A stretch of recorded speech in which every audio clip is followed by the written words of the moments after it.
तो दोस्तों, छत्तीसगढ़ दौरे के बाद एक बार फिर अपने स्टूडियो से आप सभी का स्वागत करता हूं, इस्तकबाल करता हूं।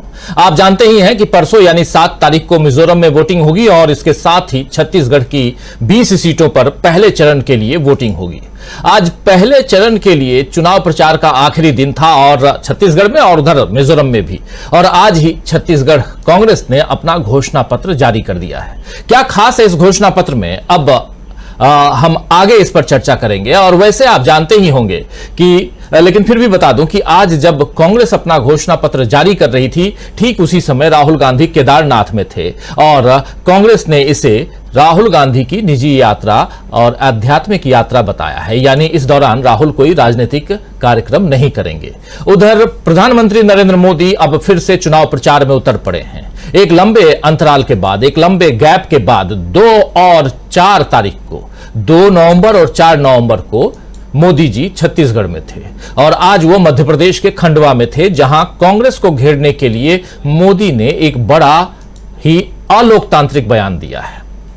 मोदी जी ने कहा है कि कांग्रेस 10 साल से केंद्र की सत्ता से बाहर है, यानी देश पर राज कांग्रेस का नहीं है पिछले 10 साल से। इसीलिए हर राज्य को बड़ी लालच भरी नजर से देखती है कांग्रेस पार्टी कि कब मौका मिले और कब खाऊं।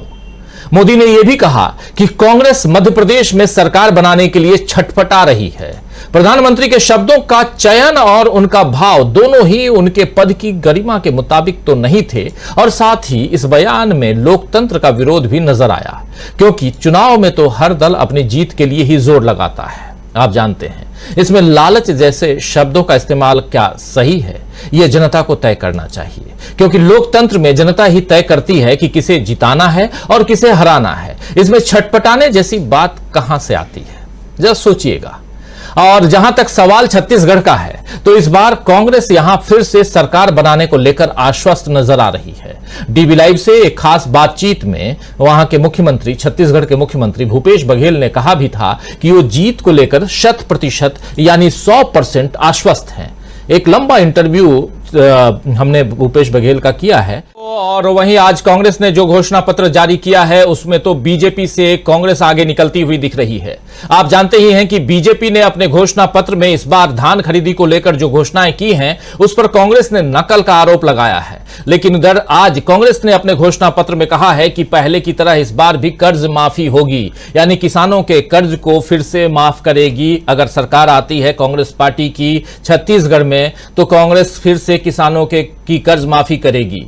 और दूसरी बात, सबसे बड़ी बात, कि कांग्रेस जो पिछली दफा 2500 रुपए प्रति क्विंटल धान खरीद रही थी, इस बार 3200 रुपए प्रति क्विंटल धान खरीदेगी। और इसमें एक बात और भी थी, कांग्रेस ने जो पहले कही थी कि प्रति एकड़ 20 क्विंटल धान की खरीदी होगी, जिसकी शुरुआत 1 नवंबर से वहां की सरकार ने कर भी दी है। छत्तीसगढ़ की सरकार ने छत्तीसगढ़ में धान खरीदी अब 3200 रुपए में अभी बता चुका हूं। लेकिन यहां मजेदार तथ्य एक और है कि बीजेपी ने 3100 रुपए कहा है और यहां कांग्रेस पार्टी 3200 रुपए कह रही है।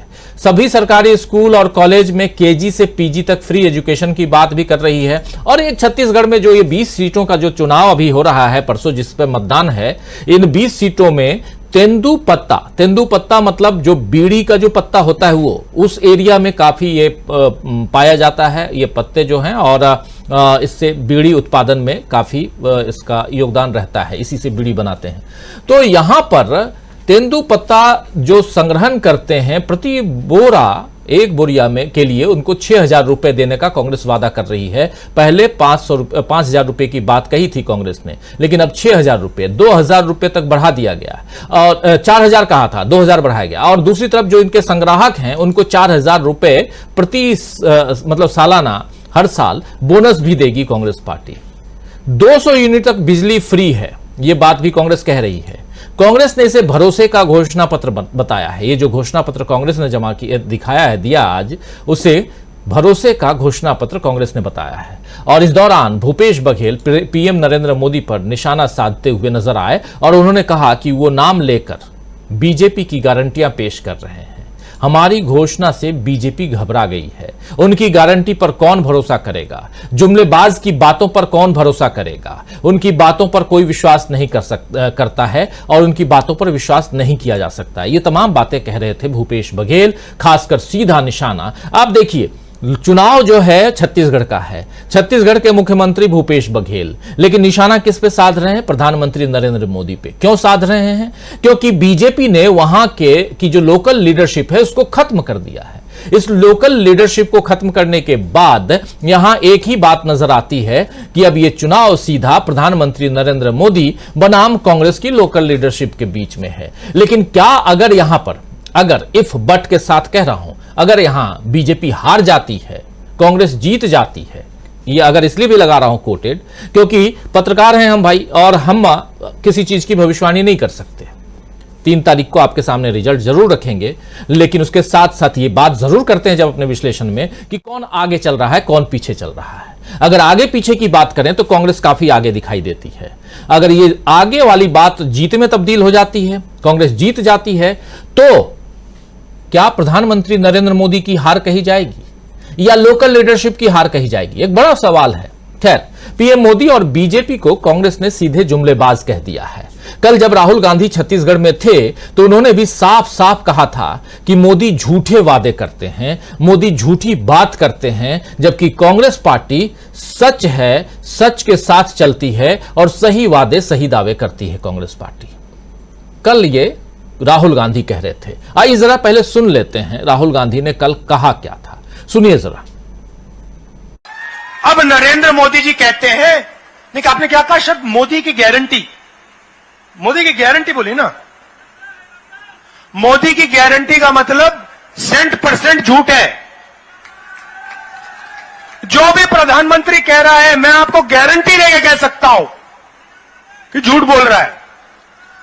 जो आदमी देश को कह सकता है कि इस देश में जात ही नहीं है, मैं गारंटी के कह रहा हूं, सारे के सारे शब्द जो उनके मुंह से निकल रहे हैं वो झूठ है। 15 लाख रुपए हर बैंक अकाउंट में, सच या झूठ? नोटबंदी से काला धन मिट जाएगा, सच या झूठ? किसान बिल से किसानों का फायदा होगा, सच या झूठ?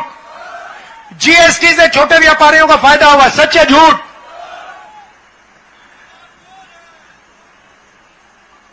किसानों को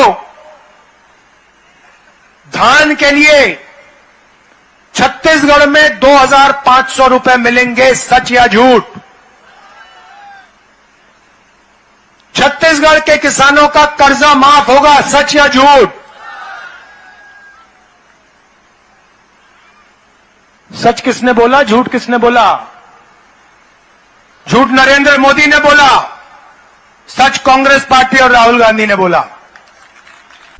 तो सुन रहे थे आप यहां पर नरेंद्र मोदी पर, देश के प्रधानमंत्री पर, मोदी जी पर यहां हमलावर राहुल गांधी। सच किसने बोला और झूठ किसने बोला?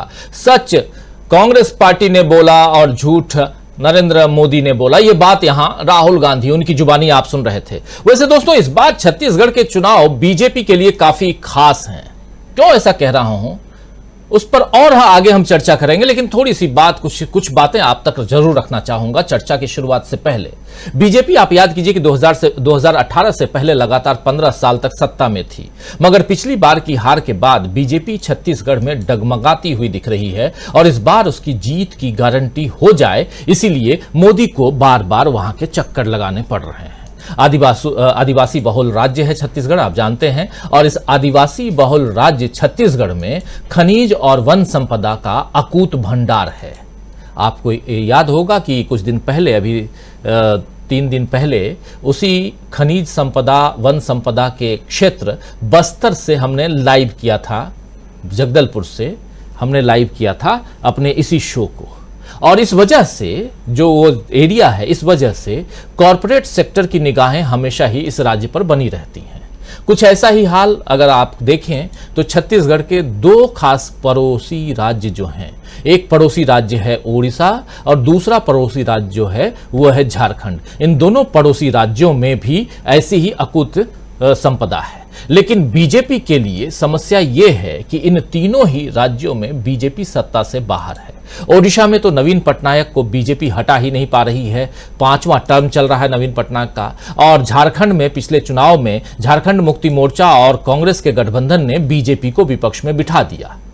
झारखंड और छत्तीसगढ़ 23 साल पहले एक साथ ही बने थे।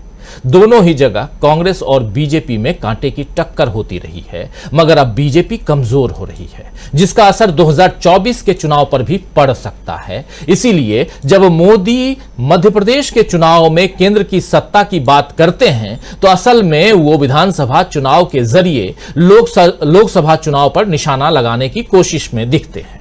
छत्तीसगढ़ में भी मोदी इसीलिए बीजेपी की जीत चाहते हैं ताकि 2024 के लिए आसानी हो जाए। मगर क्या कांग्रेस ऐसा होने देगी? एक बड़ा सवाल है। आज इसी पर चर्चा करेंगे दोस्तों। क्या कांग्रेस ने बीजेपी पर बड़ी बढ़त बना ली है? इस पर भी चर्चा करेंगे। बहुत सारे सवाल हैं, इन सवालों से पर्दा हटाने की कोशिश करेंगे। मध्य प्रदेश से लेकर छत्तीसगढ़, मिजोरम से लेकर तेलंगाना और साथ में राजस्थान, इन सब जगहों पर किसकी क्या स्थिति है, किस हैसियत के साथ कौन आगे बढ़ रहा है, कौन पीछे हो रहा है, इन तमाम मसलों पे हम चर्चा करेंगे। और बीजेपी का असली गेम प्लान जिसकी चर्चा हम लोग कल कर रहे थे, उससे भी पर्दा उठाएंगे कि आखिर असली गेम प्लान क्या है। कांग्रेस ने आज एक बड़ा जो कह सकते हैं मास्टर स्ट्रोक चला है। पहले एक चल दिया, किसानों की कर्ज माफी फिर से होगी, और दूसरा ये कि अब 2500 रुपए में नहीं, 2600 रुपए में या 2700 रुपए में नहीं, बल्कि 3200 रुपए में छत्तीसगढ़ जैसे राज्य में धान की खरीदी करेगी कांग्रेस पार्टी। बहुत बड़ा मास्टर स्ट्रोक है। इन तमाम बातों से पर्दा हटाएंगे। हमारे साथ कुछ साथी जुड़े हुए हैं, चलिए सबसे आपका पहले परिचय करवाऊं और आगे बढ़ेंगे। और उसके साथ साथ तमाम साथी आप सब जो हमारे साथ जुड़े हुए हैं, आप सबका इस्तकबाल करता हूं, स्वागत करता हूं। हमारे साथ कुछ वरिष्ठ साथी जो हमेशा की तरह जुड़े रहते हैं, वो सब जुड़े हुए हैं। और हमारे साथ जुड़े हुए हैं प्रोफेसर अखिल स्वामी जी, हमारे साथ जुड़े हुए हैं अमलेंदु उपाध्याय जी, दीपक पाचपोर जी हमारे साथ जुड़े हुए हैं, हमारे साथ राकेश अचल जी जुड़े हुए हैं, हमारे साथ राहुल लाल जी जुड़े हुए हैं। आप सभी का स्वागत करता हूं, इस्तकबाल करता हूं। और एक बार फिर से स्वागत इस्तकबाल आप तमाम दोस्त साथी शुभचिंतक आप सबका जो अब तक जुड़ चुके हैं, जुड़ने वाले हैं इस कार्यक्रम में। सीधे आता हूं प्रोफेसर अखिल स्वामी जी के पास। स्वामी जी, कैसे देखा जाए आज घोषणा पत्र कांग्रेस का, और साथ साथ आज पहले चरण फर्स्ट फेज छत्तीसगढ़ और मिजोरम के चुनाव का, आज चुनाव प्रचार का आखिरी दिन, और आज एक बढ़त बनाते हुए कांग्रेस पार्टी यहां दिखाई दे रही है क्या आपको? देखिए राजीव जी, पहली बात तो ये जो माननीय मोदी जी ने कहा कि कांग्रेस सत्ता में आने के लिए छटपटा रही है, केवल कांग्रेस नहीं छटपटा रही है, हमारे जैसे देशभक्त भी छटपटा रहे हैं। हमारे जैसे देश को प्यार करने वाले, आपसी भाईचारे को बनाने वाले, 142 करोड़ को अपना परिवार मानने वाले हम भी छटपटा रहे हैं। क्योंकि 9.5 साल के अंदर देश की अवनति जो हमने देखी है, देश के अंदर जो हमने बंटवारा देखा है, देश के अंदर जिस प्रकार का उत्पात देखा है, जिस प्रकार अपने देश की बेटियों को अपमानित होते हुए देखा है, हम भी छटपटा रहे हैं। दूसरी बात, एक तरह सैद्धांतिक प्रश्न पे विचार कीजिए। अगर बीजेपी छत्तीसगढ़ में 3100 रुपए पे धान खरीदेगी, इसका मतलब हिंदुस्तान के अंदर धान की खरीद का एमएसपी 3100 रुपए होना चाहिए। क्या इससे देश की जनता सहमत नहीं है? केंद्र सरकार आपकी है, एमएसपी आप डिसाइड करते हो। आप छत्तीसगढ़ में 3100 रुपए की खरीदोगे तो बाकी देश में क्यों नहीं खरीदोगे? इसका मतलब यह है कि आज देश के अन्नदाता किसानों को समझ लेना चाहिए कि एमएसपी धान का, पैडी का अब 3100 रुपए बीजेपी ने डिसाइड कर लिया। हाँ, अगर कांग्रेस की, अगर वर्ड विड्रॉ करता हूं, जब कांग्रेस की सत्ता छत्तीसगढ़ में आएगी तो वो 3200 रुपए खरीदेगी, 100 रुपए एक्स्ट्रा देगी। लेकिन अगर बीजेपी सत्ता में जब तक केंद्र सरकार में है, तो आज अन्नदाता को ये मान लेना चाहिए कि देश के अंदर धान की जो एमएसपी है वो 3100 रुपए हो गई। तीसरी बात आप ये समझिए, जिस प्रकार से ताबड़तोड़ विश्वास लोगों का दिख रहा है, और देखिए राजस्थान के अंदर जो 2-3 साल से लोग कह रहे थे कि कांग्रेस का हाईकमान कमजोर हो गया है और कांग्रेस का हाईकमान अपने डिक्टेट को नीचे तक नहीं पहुंचा पाता है, आज आपको पता होगा राजस्थान के अंदर महेश जोशी को हाईकमान ने टिकट नहीं दिया, के तिवारी को वहां से टिकट दिया है जी। इसका मतलब यह है कि हाईकमान अब ये कांग्रेस का मजबूत हो रहा है। देखिए कोरिलेट कीजिए, हाईकमान तब मजबूत होता है जबकि उनके कार्यकर्ताओं को यह पता चलता है कि हाईकमान चुनाव जिता सकता है। जब तक जमीनी नेताओं को यह लगता है कि हाईकमान चुनाव नहीं जिता सकता, तब तक वो हाईकमान की बात नहीं मानता। यह बात सर्वविदित है। आज की तारीख में मोदी जी हिमाचल प्रदेश में अपने एक विधानसभा के प्रत्याशी को फोन करते हैं, वो उनकी बात नहीं मानता। बड़े बड़े नेता मध्य प्रदेश के अंदर, छत्तीसगढ़ के अंदर, राजस्थान के अंदर उनकी बात मानने से इनकार करते हैं, क्योंकि इन राजनीतिक कार्यकर्ताओं को यह पता चल गया है कि आज की तारीख में चुनाव लड़ा जाएगा क्षेत्रीय स्तर पर, जमीनी स्तर पर, और मोदी जी का वो प्रभाव नहीं रह गया है जो राहुल गांधी की पदयात्रा के पहले था। और कांग्रेस का हाईकमान अपनी चीजों को मनवाने में सक्षम इसलिए है कि जमीनी कार्यकर्ता को यह पता चलता है कि जो खड़गे साहब हैं, प्रियंका गांधी हैं, राहुल गांधी हैं, इनके आधार पर, इनके विचार से ये आवाज आ रही है? नहीं, आवाज नहीं आ रही? आ रही। प्रश्न ये है, हाँ, तो प्रश्न ये है, देखिए राजनीतिक पटल पे जितनी भी घटनाएं घट रही हैं उससे ये पूरा, देखिए एक और चीज एक मैं संदर्भ कह देता हूं, कंस ने जितने भी लोगों से उसकी सत्ता को खतरा था उनको जेल में डाला था, और कंस का अंत आपको पता है जी। यही इतिहास की पुनरावृत्ति हो रही है। जिसको आप समझेंगे कि आपकी सत्ता के लिए खतरा है उसको जेल भेजेंगे, लेकिन कंस की सत्ता नहीं बदलेगी। देश में प्रेम और मोहब्बत की आंधी चलेगी और बाहर चलेगी। हम 142 करोड़ एकजुट होकर देश को आगे बढ़ाएंगे। जी बिल्कुल बिल्कुल बिल्कुल, बहुत सारी बातें आगे भी हम करेंगे, और देशभक्ति की बात और तमाम बातें आप जो कह रहे हैं, उसके अलावा सियासत में जो कुछ चल रहा है उसकी भी हम चर्चा कर रहे हैं। सियासत में कौन आगे कौन पीछे, चुनाव बिल्कुल अब सामने है और परसों से चुनाव मतदान की शुरुआत हो जाएगी, लेकिन मतदान से पहले क्या कांग्रेस ने बढ़त बना ली है? यह बड़ा सवाल है। इस सवाल को जरा और टटोलने की कोशिश करते हैं। चलते हैं जरा मध्य प्रदेश की तरफ चलना चाहता हूं और वहां समझना चाहता हूं कि मध्य प्रदेश में आखिर क्या कुछ चल रहा है। राकेश अचल साहब, आप हमारे साथ जुड़े हुए हैं। मध्य प्रदेश को लेकर के अभी तक वही जो पुरानी बात हम लोग कर रहे थे कि वहां कांग्रेस जो है बहुत मजबूती के साथ आगे दिखाई दे रही है, क्या आज की तारीख में भी वही दिख रहा है या कुछ बदलता हुआ दिखाई दे रहा है, क्योंकि अब प्रधानमंत्री नरेंद्र मोदी मैदान में कूद चुके हैं?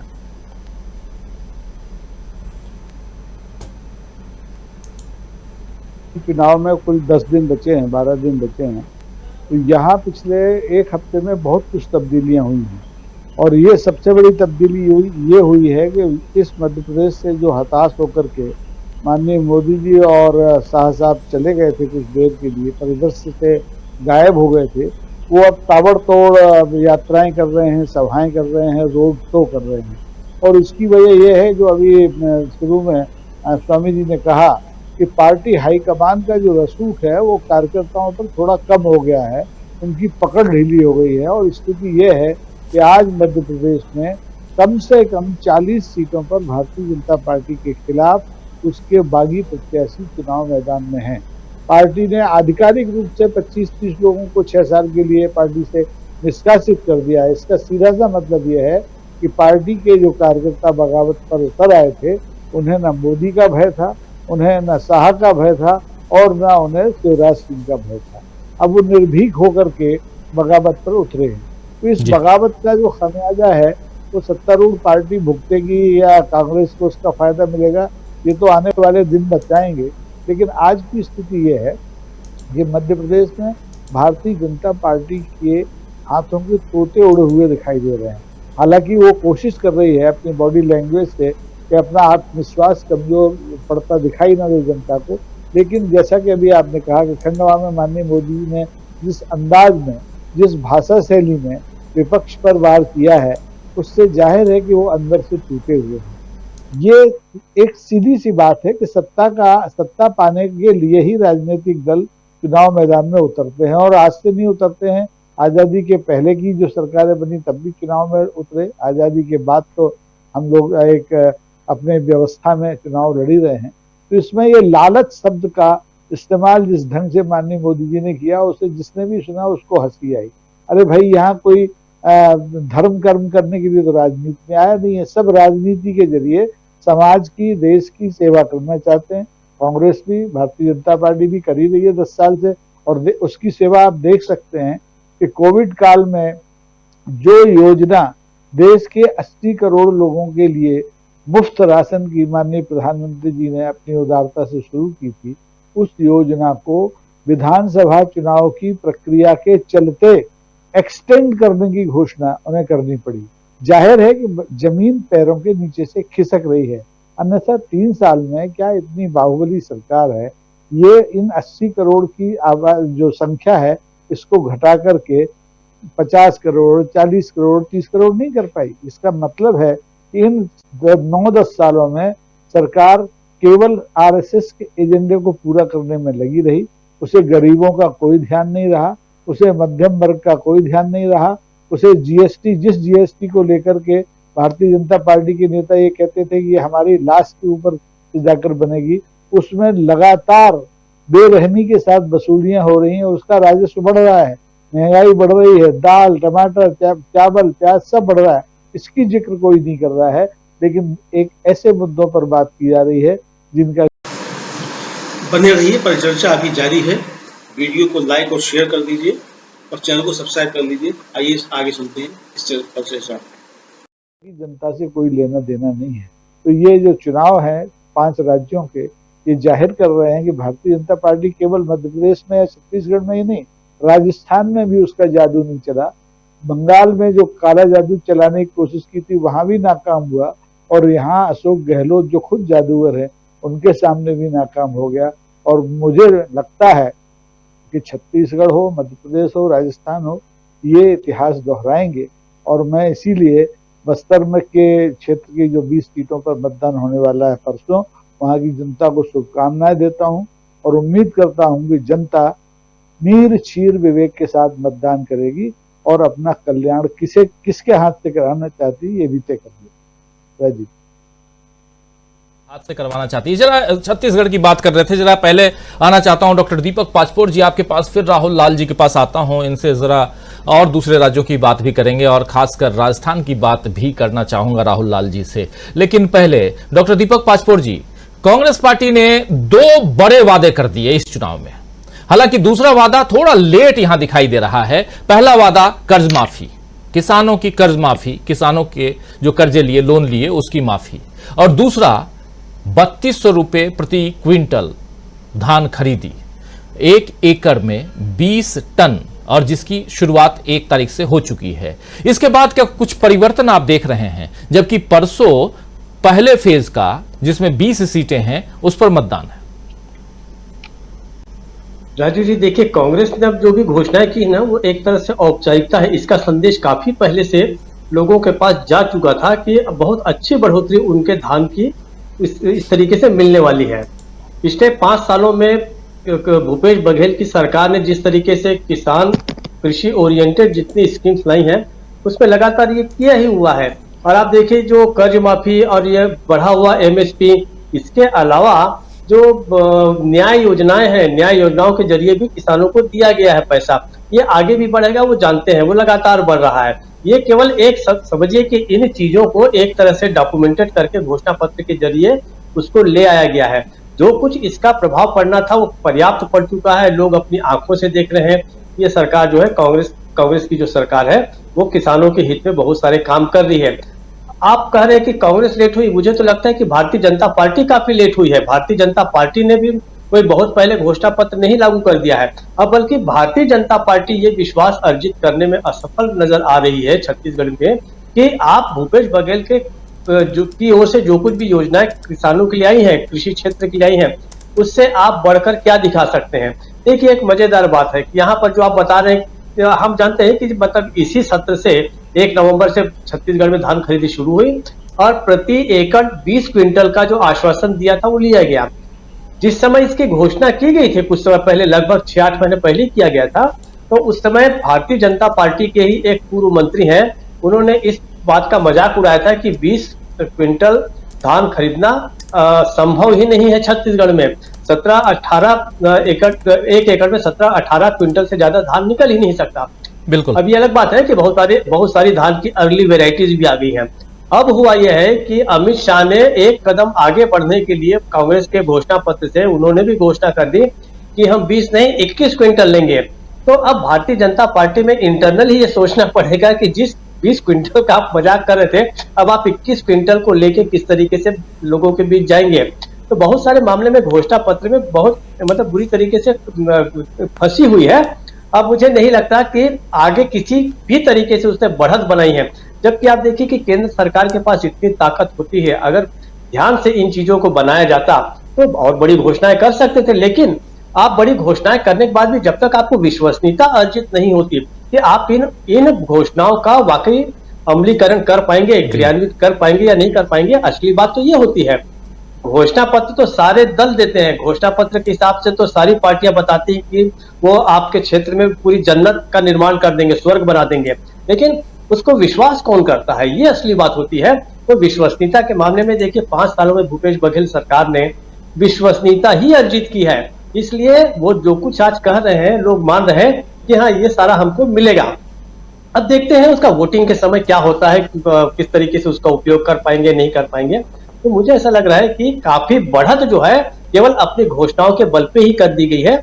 और दूसरा विषय जो यहाँ इसकी जो आपने एक कर्ज माफी, अगले राउंड में जी कर्ज माफी, किसानों की कर्ज माफी, हाँ किसानों की कर्ज माफी हो चुकी है। और किसानों की कर्ज माफी के बारे में भी संकेत था कि अगले समय जिस समय होगा तो कर्ज माफी वैसे भी होगी, क्योंकि एक तरह से पॉलिसी फ्रीज हो चुकी है कांग्रेस सरकार की। इससे बहुत ज्यादा घोषणा पत्र में आया तो ठीक है, नहीं आया तो ठीक है, तो सब कुछ मिलने वाला है, ऐसा मुझे लग रहा है। दूसरी केवल एक बात कहना चाहूंगा, या आप अगले राउंड में लेना चाहें, ये जो लालच वाली बात है जो मोदी जी ने कहा है, पिछले कुछ समय से हम देख रहे हैं इतने राज्यों के उदाहरण हैं।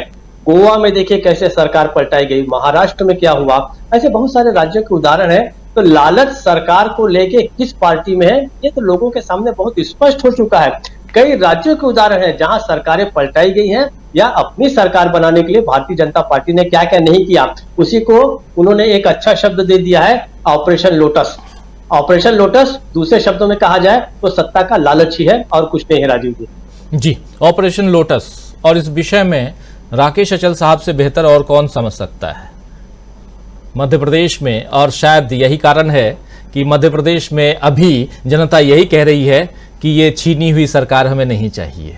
शायद बहुत बुरी हालत में ज्योतिरादित्य सिंधिया मध्य प्रदेश में दिखाई दे रहे हैं और आने वाले समय में और भी बुरी हालत में दिखाई देंगे। इस पर चर्चा करेंगे जब अचल साहब के पास हम आएंगे तो। लेकिन इधर राजस्थान में क्या कुछ चल रहा है ये भी जरा समझना चाहता हूं। और अभी पिछले दिनों राजस्थान में थे शायद राहुल लाल जी, और उनसे बेहतर कौन बताएगा कि राजस्थान में क्या कुछ चल रहा है दूसरे राज्यों में, और कैसे हम यहाँ लिख रहे हैं कि कांग्रेस ने बना ली है बढ़त, ये भी समझने की कोशिश करते हैं राहुल लाल जी से। राहुल लाल जी, आज आपने छत्तीसगढ़ में कांग्रेस का घोषणा पत्र आपने देख लिया, उससे पहले छत्तीसगढ़ में ही बीजेपी के घोषणा पत्र को भी आपने देखा। बीजेपी का जब घोषणा पत्र आया था तो यह साफ लग रहा था कि कांग्रेस के जो 17 वादे हैं, जो गारंटियां हैं, जो कांग्रेस पिछले 2 महीने 3 महीने से जनता के बीच लेके जा रही है, जिसके बारे में डॉक्टर दीपक पाचपोर जी कह भी रहे थे, तो उन गारंटियों को सामने रख करके और भाजपा ने अपने घोषणा पत्र को तैयार कर लिया था। और उसमें आप देखिए कि ये 20 क्विंटल कह रहे हैं तो वो 21 क्विंटल, ये 2500 या 3000 के लगभग कहा जा रहा था तो वो 3100 पे चले गए धान खरीदी में। तो अब कांग्रेस 3200 ले आई। तो ये आपसे एक कदम आगे बढ़ना है हमको, इस चक्कर में रह करके क्या आप जनता का भला कर पाएंगे, एक बड़ा सवाल है। लेकिन दूसरा सवाल जो सियासी सवाल है, ये एथिकल सवाल, दूसरा सियासी सवाल जो पॉलिटिकल सवाल ये है कि इन सब के बीच कौन बढ़त बनाते हुए दिखाई दे रहा है। अशोक गहलोत से लेकर उधर शिवराज सिंह चौहान तक, चूंकि मुख्यमंत्री, इसलिए मैं अशोक गहलोत मुख्यमंत्री इसलिए उनका भी नाम ले रहा हूं, चौहान साहब का भी नाम इसलिए ले रहा हूं, और साथ साथ भूपेश बघेल तक, इन तीनों की बात जरा आपसे समझना चाहता हूं। और खासकर उधर अशोक गहलोत और भूपेश बघेल, इन दोनों की बात तो बहुत अहम मुद्दा यहां पे है, इन दोनों की बात समझना चाहता हूं आपसे, जहां से भी आप शुरुआत करना चाहते हैं कीजिए प्लीज।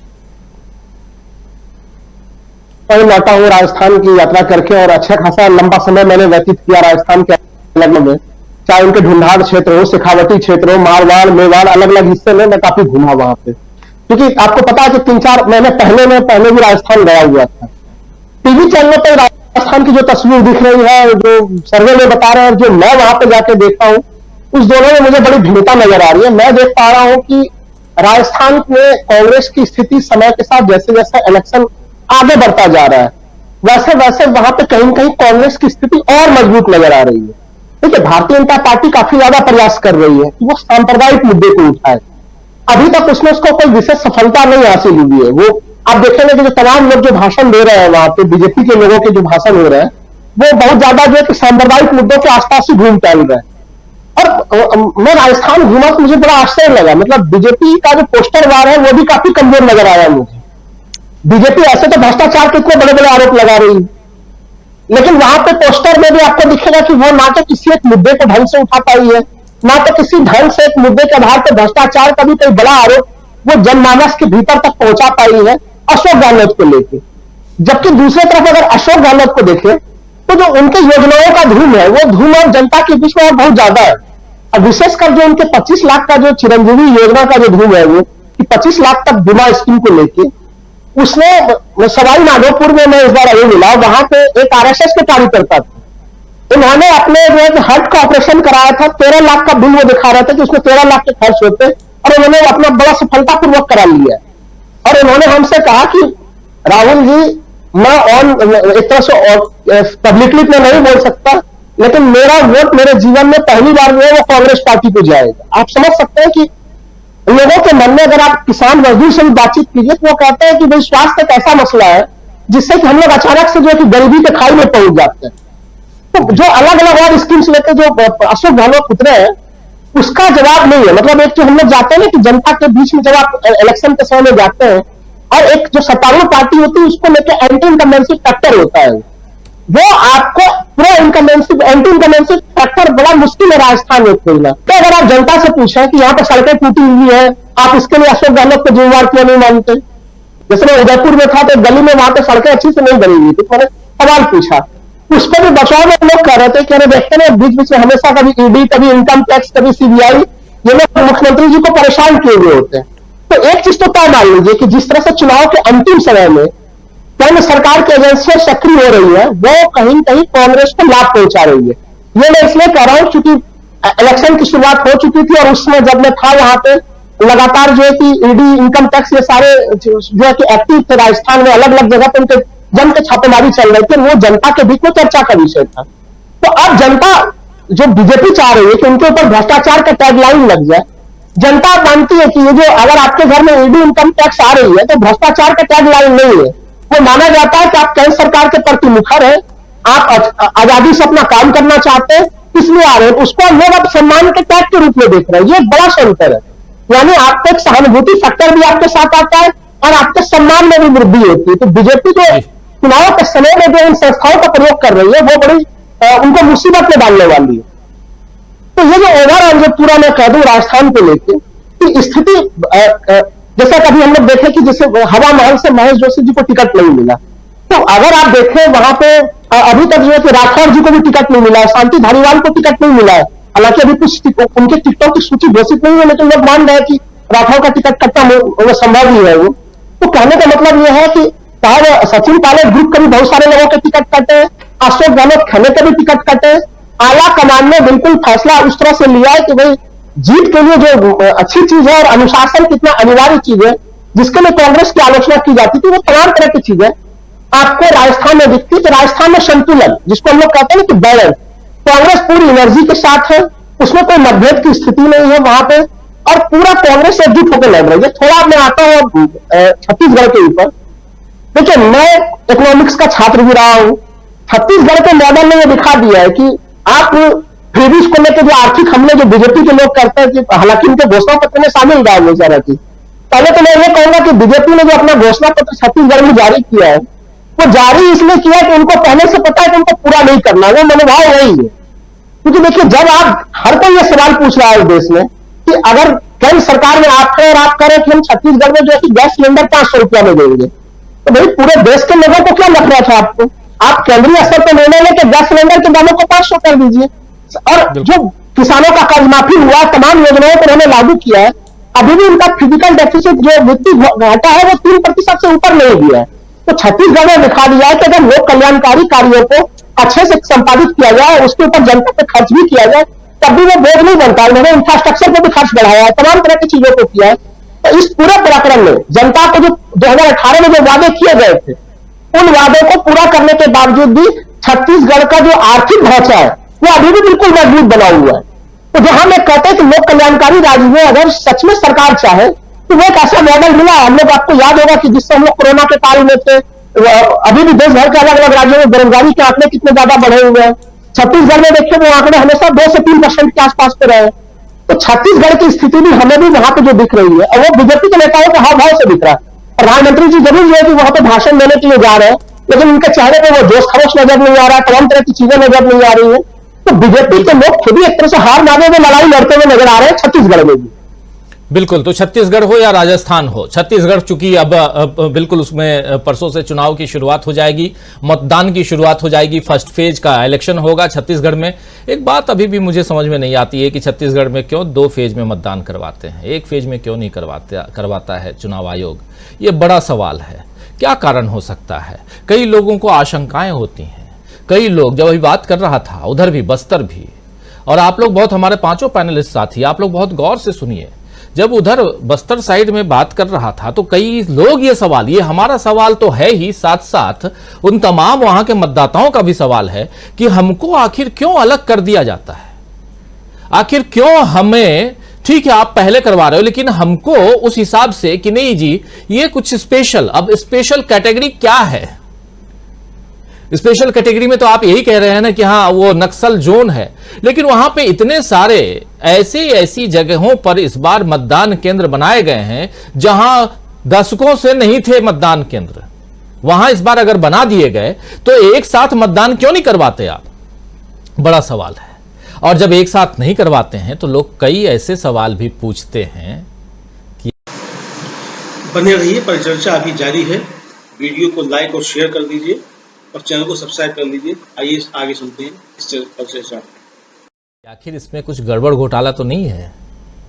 सीआरपीएफ के जवान उतारे जा रहे हैं और क्या क्या हो रहा है यहाँ, उन सब विषयों पे ज़्यादा बात नहीं करना चाहूँगा क्योंकि मामला जो है वो सुरक्षा का है। लेकिन फिर भी मामला हमारे और आपके अधिकार का भी है, हमारे वोटिंग के अधिकार का भी है। और वहां की जनता अगर चाहती है कि एक साथ पूरे छत्तीसगढ़ में, छोटा सा प्रदेश है, 90 सीटें हैं, क्यों एक साथ क्यों नहीं करवा सकते? बड़ा सवाल है। इसके बारे में गंभीरता से सोचिएगा और वो साथी जो छत्तीसगढ़ से इस कार्यक्रम को देखते हैं वो तो और भी सोचिएगा। और आने वाले समय में इसे एक आंदोलन के रूप में खड़ा करने की जरूरत भी है कि क्यों 2 फेज में मतदान।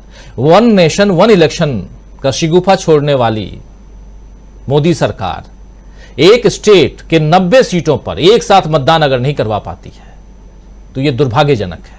खैर बढ़े आगे और अमलेंदु उपाध्याय जी आपके पास आना चाहता हूं। अमलेंदु जी पानी पी रहे हैं, कोस तो नहीं रहे किसी को। जरा आपसे समझूं कि आखिर यहां कांग्रेस पार्टी ने कैसे बढ़त बना ली है, आपको क्या लगता है? देखिए बहुत इंपॉर्टेंट बातें यहां हमारे 2 साथियों ने कही हैं, एक राहुल लाल जी और एक राकेश अचल साहब। दोनों ने 2 प्रदेशों के बारे में, खासकर राहुल लाल जी राजस्थान घूम के आए हैं और एक जगह को बहुत नजदीक से देख रहे हैं, वहां की परिस्थितियां देख रहे हैं। बहुत महत्वपूर्ण बात यह कह रहे हैं कि जैसे जैसे चुनाव आगे बढ़ रहा है वैसे वैसे कांग्रेस वहां मजबूत हो रही है।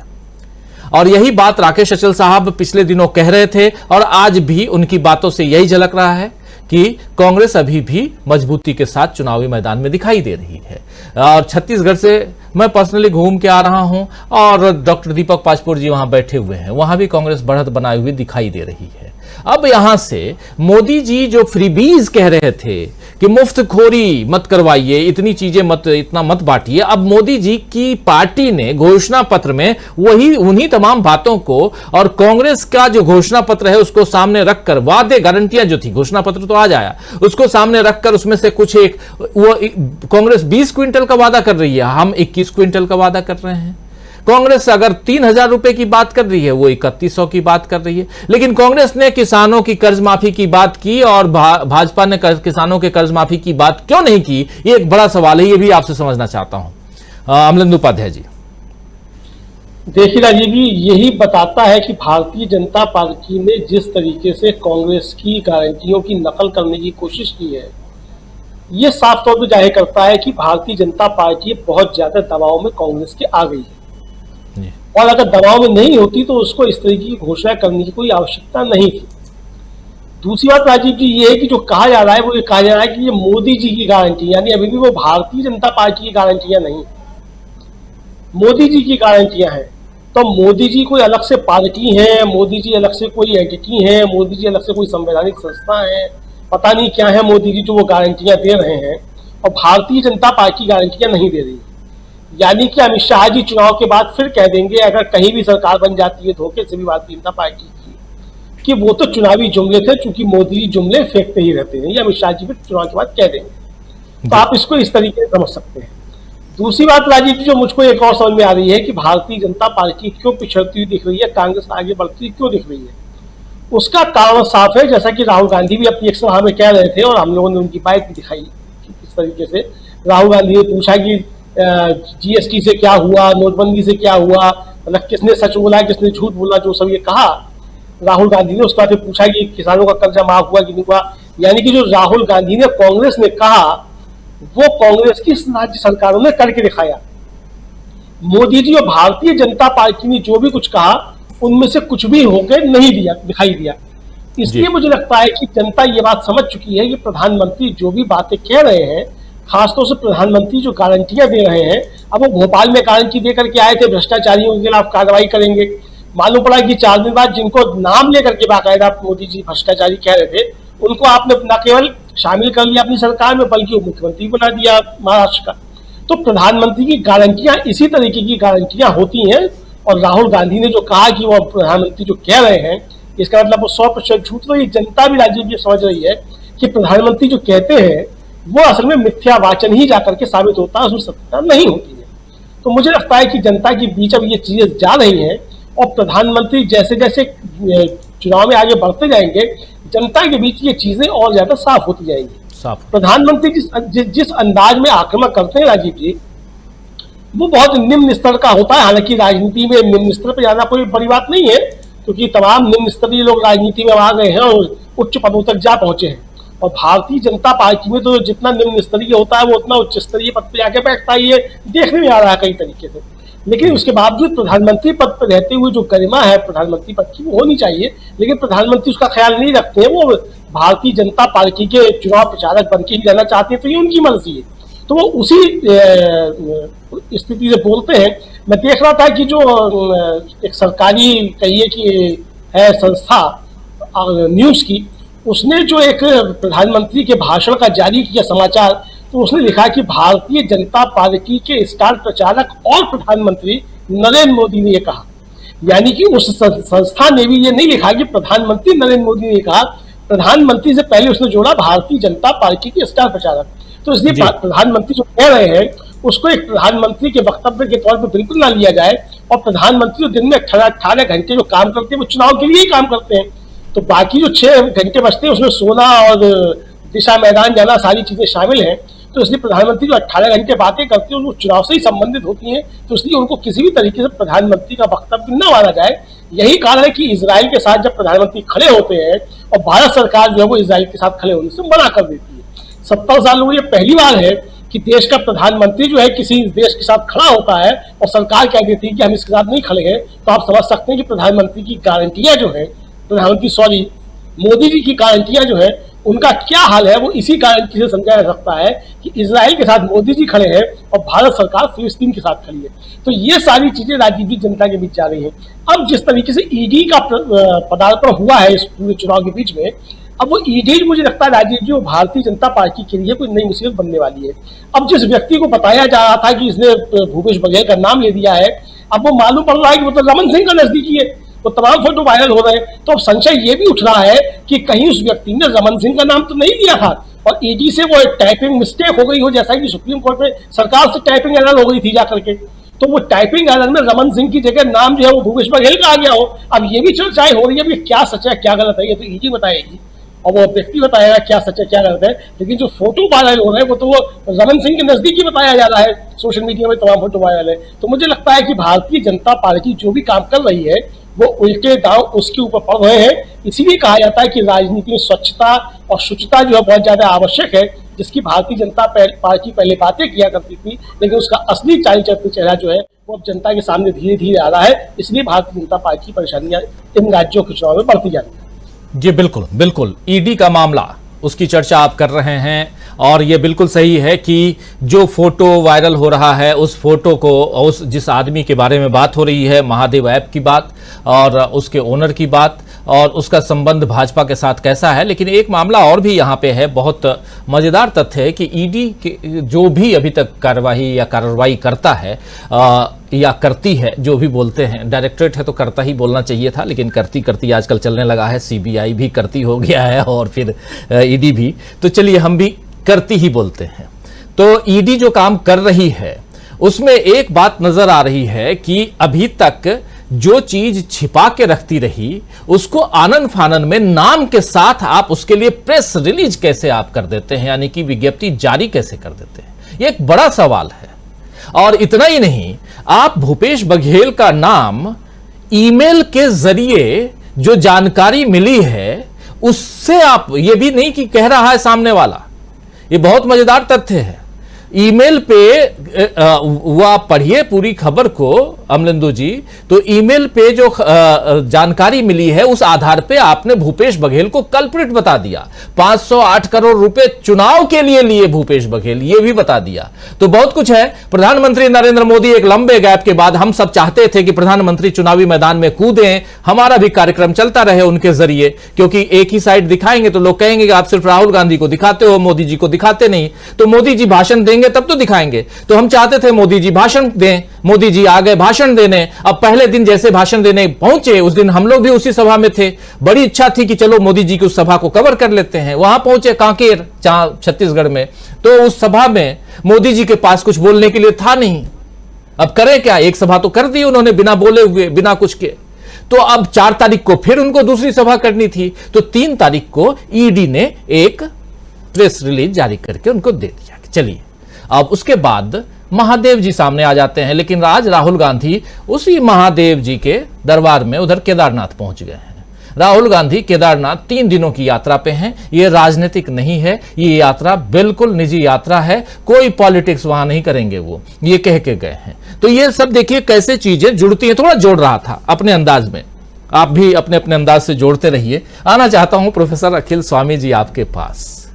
राहुल गांधी केदारनाथ, महादेव ऐप की बात और चुनाव सामने, 3 दिनों तक गहमा गहमी का आलम है, क्योंकि आज, कल और परसों, आज 5 तारीख, 6 तारीख, 7 तारीख, 7 को है।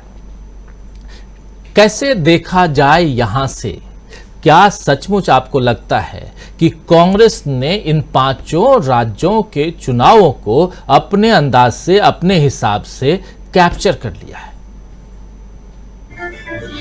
देखिए राजीव जी, पहली बात तो ये, जो बघेल साहब ने बहुत अच्छा प्रश्न उठाया महादेव ऐप के बारे में। उन्होंने कहा कि अगर महादेव ऐप इलीगल एक्टिविटीज में इन्वॉल्व है और अगर ये बेटिंग में इन्वॉल्व है और अगर उसने पैसा दिया है, अभी तक वो ऐप जो है उसको बंद क्यों नहीं किया गया है, उसको बैन क्यों नहीं किया गया है, और जो महादेव ऐप के प्रमोटर्स हैं उनको अरेस्ट क्यों नहीं किया गया है। दूसरी बात आप ये देखिए कि एक ईमेल के माध्यम से, अगर ईमेल आने पर अगर इस प्रकार की प्रेस रिलीज हो सकती है, तो क्या हिंदुस्तान के 140 करोड़ लोग अगर ईमेल भेजें ईडी को तो उनके नाम पर इसी प्रकार की प्रेस कॉन्फ्रेंस होगी? दूसरी बात राजीव जी, मैं गैर राजनीतिक टिप्पणी करना चाहता हूं। मैं ये पूछना चाहता हूं, क्योंकि आप भी नोएडा में रहते हैं और अमलेंदु जी भी नोएडा में रहते हैं, हमारे देश के 140 करोड़ में से 20 करोड़ लोगों की जान की क्या मोदी जी कोई कीमत नहीं समझते?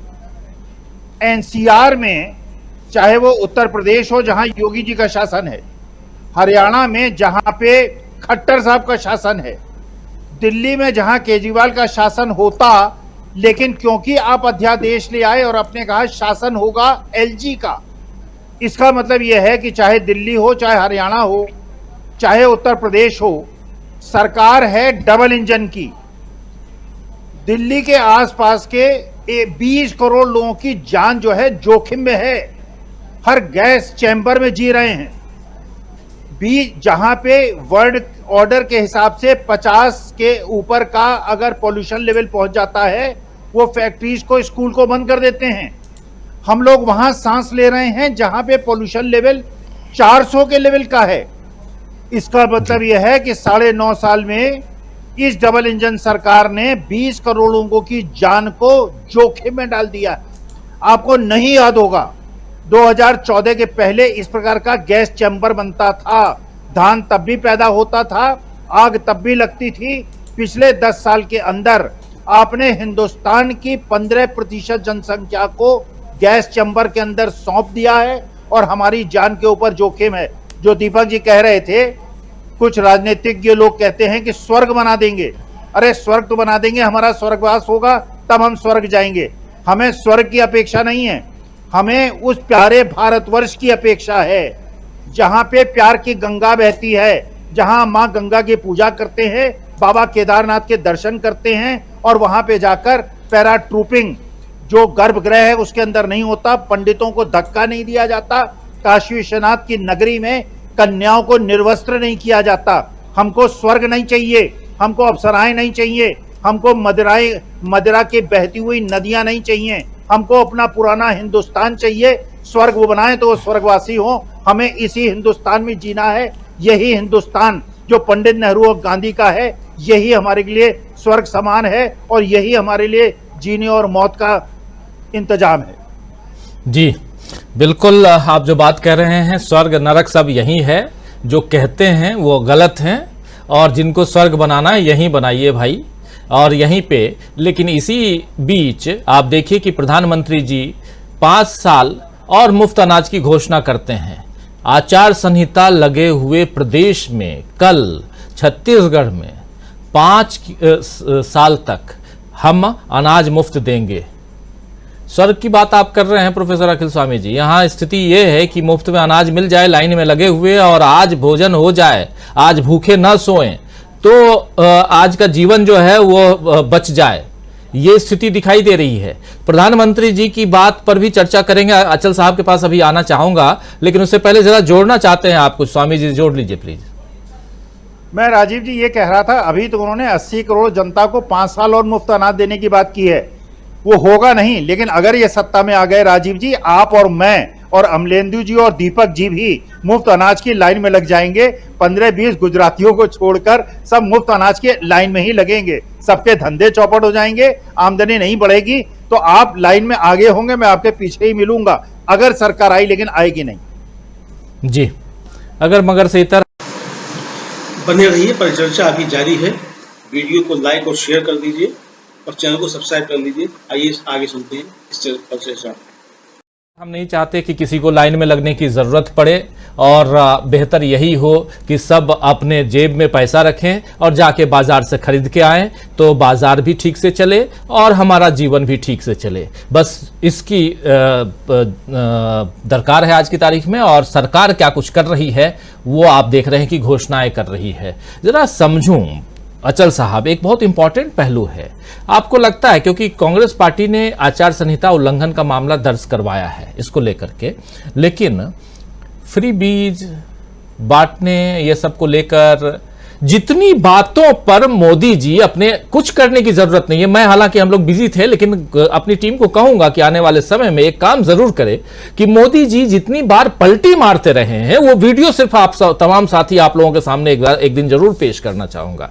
जैसे फ्री बीज मतलब मुफ्त में अनाज या मुफ्त में कुछ भी बांटना, वो जो मुफ्त खोरी, यहां तक खोरी वर्ड इसमें जोड़ करके बीजेपी के लोग कहते रहे। बीजेपी अपने घोषणा पत्रों के जरिए, अपने भाषण, चुनाव प्रचार के जरिए क्या कर रही है?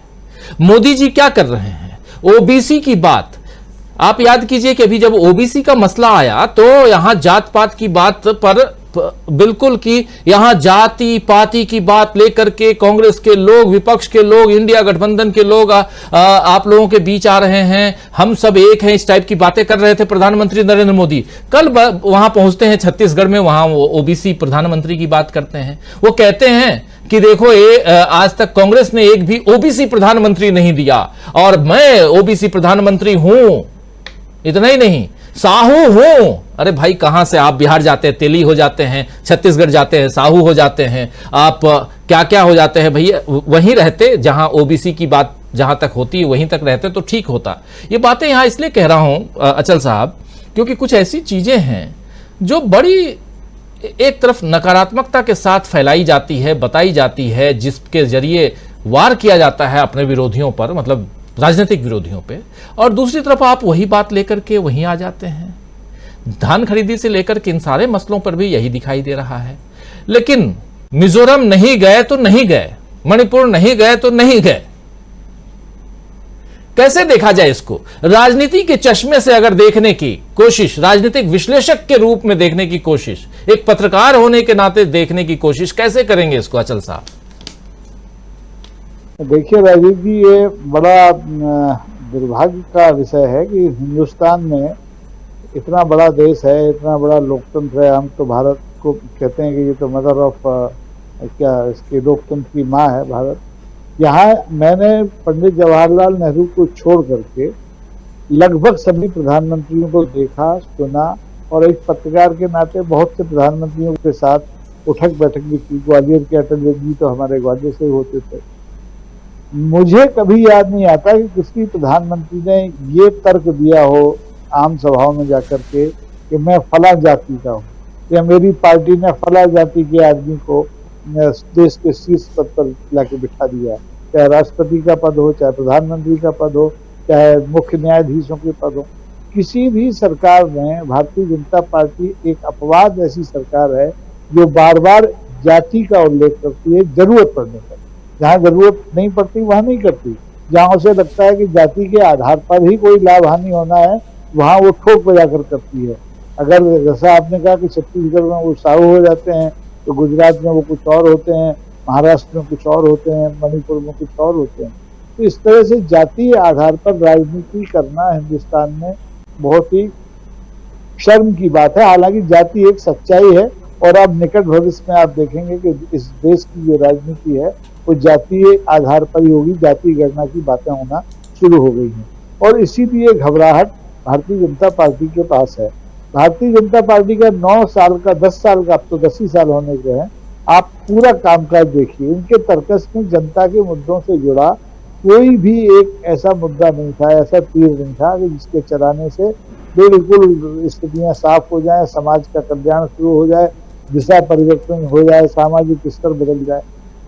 धारा 370 हटा दी, 3 तलाक कर दिया, मंदिर बनवा दिया, प्राण प्रतिष्ठा करेंगे, लेकिन 80 करोड़ जनता को भूख से बाहर निकालने की कोशिश इस सरकार ने कब की, ये बताने की जरूरत न माननीय प्रधानमंत्री को पड़ती है, न भारतीय जनता पार्टी के राष्ट्रीय अध्यक्ष को पड़ती है, न उनकी तमाम फौज को पड़ती है। जबकि चुनाव के समय में यही मौका होता है जब ये बताया जाता कि हमने जनता को गरीबी की रेखा से बाहर निकालने के लिए पिछले 10 साल में ये काम किया।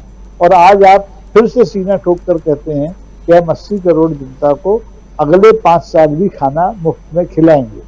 जनता का हक है खाना। तो 2013 में जब कांग्रेस की सरकार थी तो रोटी का अधिकार संसद में पारित हो गया था। अगर आप रोटी नहीं देंगे भूखी जनता को तो आप ये मानकर चलिए कि आप मानवाधिकारों का हनन करेंगे। तो रोटी तो आपको देनी ही है, लेकिन सवाल ये है कि क्या 80 करोड़ की आबादी आपने कम नहीं की पिछले 10 साल की सरकार में? आपको कितने साल चाहिए? इसका मतलब ये है कि इस देश में आप जो 5 ट्रिलियन की इकोनॉमी बनाने की बात कर रहे हैं वो लगातार सरासर झूठ है। आपकी तो 35% जनता को छोड़ करके बाकी सब मुफ्त के अनाज पर जी रही है। आपके देश में कोई उत्पादन नहीं है, कोई रोजगार नहीं है, कोई कारोबार नहीं है। तो इस तरह से इस चुनाव में ये सारे बेपर्दा होकर के लोग सामने आ रहे हैं। और आप देखेंगे कि ये साल जो है 2023 का और आने वाला 2024 का साल इस झूठ और सच की लड़ाई का एक निर्णायक साल साबित होगा। और इसमें जो आप कहते हैं ना कि अखिल प्रचारक हैं माननीय मोदी जी, निश्चित तौर पर मुझे इसमें कोई आपत्ति भी नहीं है। उनके संस्कार हैं, उनकी आरएसएस का दीक्षा है, उन्हें प्रचार करना चाहिए। और वो प्रधानमंत्री के पद पर बैठकर भी प्रचार करना चाहते हैं तो कोई उनका हाथ नहीं पकड़ सकता, कोई उनको टोक नहीं सकता, करने दीजिए। लेकिन जनता सब जानती है, बहुत ही कॉमन आपने गाना सुना होगा, ये पब्लिक है, ये सब जानती है। और पब्लिक अब बहुत जानकार हो गई क्योंकि उसके पास अब केवल गोदी मीडिया नहीं है, डीडी लाइव जैसे असंख्य चैनल हैं, यूट्यूब पर भी है, यूट्यूब के बाहर भी है, तो जो सच को दिखा रहे हैं। और इस सच के परोसे जाने से झूठ अपने आप पीछे खड़ा हो जाएगा।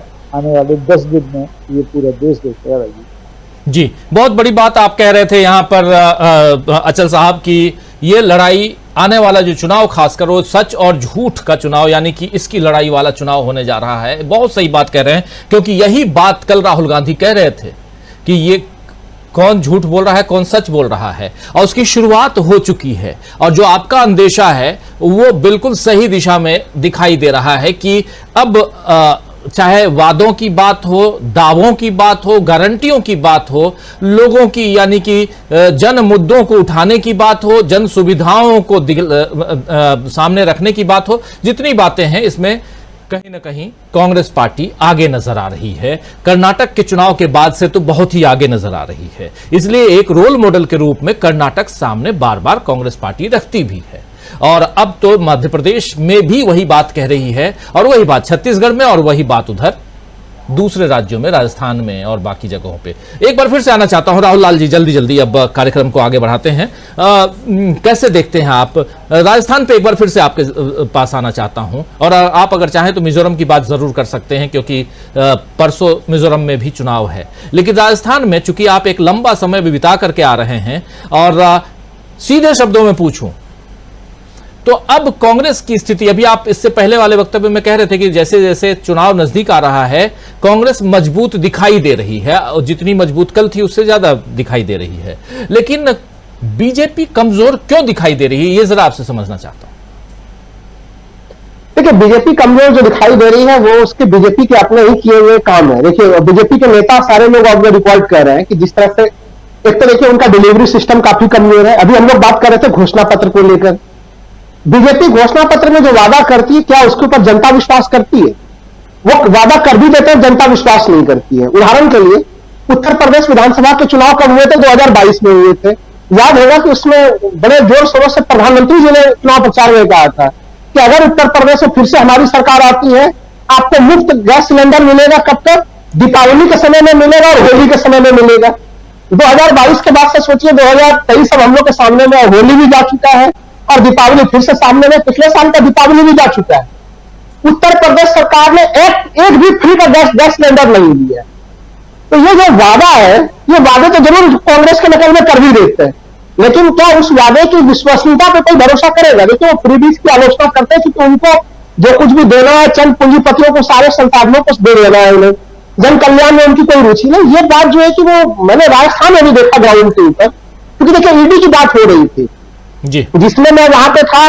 देखिए, ईडी को मैंने पहले बोला कि जिसे अब वैभव गहलोत जो अशोक गहलोत के लड़के हैं उनके बेटे के ऊपर एक बहुत पुराना से मामले पर आप उनको बुला ले रहे हैं।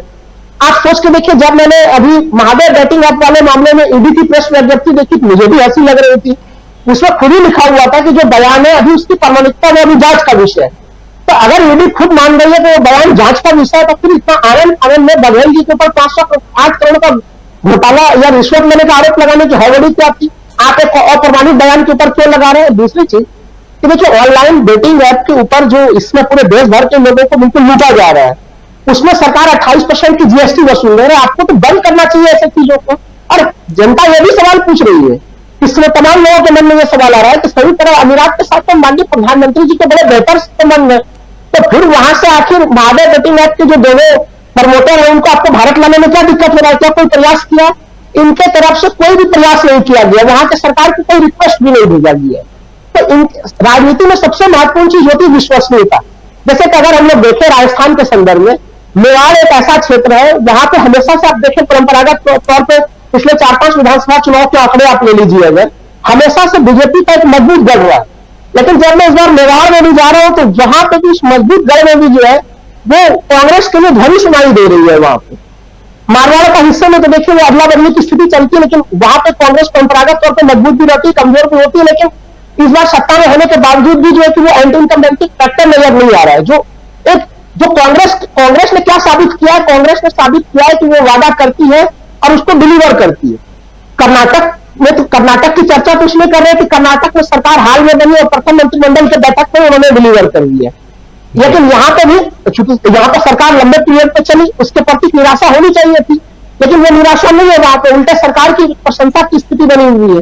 राजस्थान के संदर्भ में अगर मैं कहूं, अब आप सोच के देखिए अगर मैं मध्य प्रदेश के संदर्भ में कहूँ, अगर ज्योतिरादित्य सिंधिया को लेकर अगर वो नहीं आते और 2020 में सत्ता परिवर्तन नहीं करते तो क्या आज कांग्रेस के लिए इतनी सुखद स्थितियां होती, इतनी बढ़त की स्थिति होती?